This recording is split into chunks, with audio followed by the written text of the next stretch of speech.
Royal family tours are hugely significant affairs, particularly in the U.S., but archive reports reveal how visits to the White House were banned after a particularly embarrassing affair. The royal family's relationship with the U.S. is complex. The Wars of Independence successfully freed the former British colony from King George III's rule in the 18th century. George Washington and his revolutionaries established checks and balances specifically to avoid a president wielding the same level of power over U.S. citizens as the king they had just overthrown. Ever since, the American public has observed the royal family with a romantic but cautious fascination. Today, while the royal family is immensely popular across the pond, that air of caution is always apparent under the surface. When Prince Harry and Meghan Markle announced their move to L.A., for instance, President Donald Trump was quick to rule out any suggestion that the U.S. taxpayer would pay for their security costs.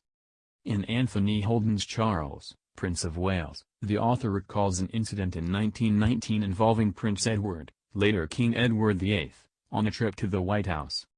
The 1979 book describes how Edward, then the 25-year-old Prince of Wales, was given a ticker-tape welcome in New York before visiting President Woodrow Wilson in Washington.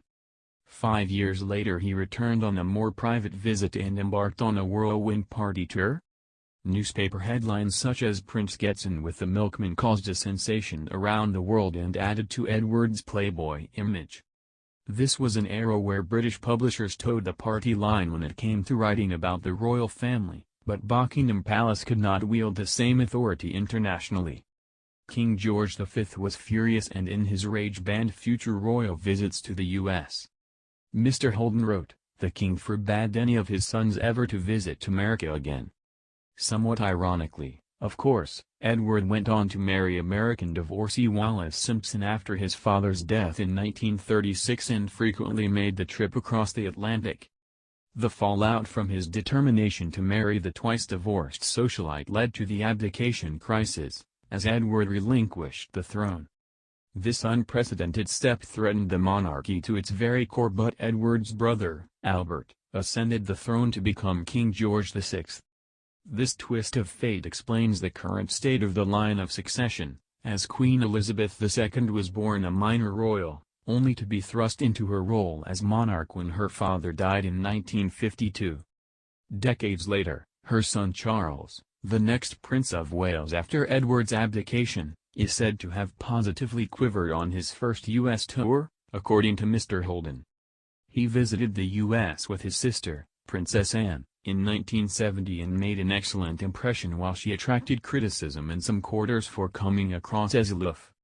Appearing to have learned from Edward's dalliances years previously, the White House issued a long list of instructions for those whose paths young royalty might cross.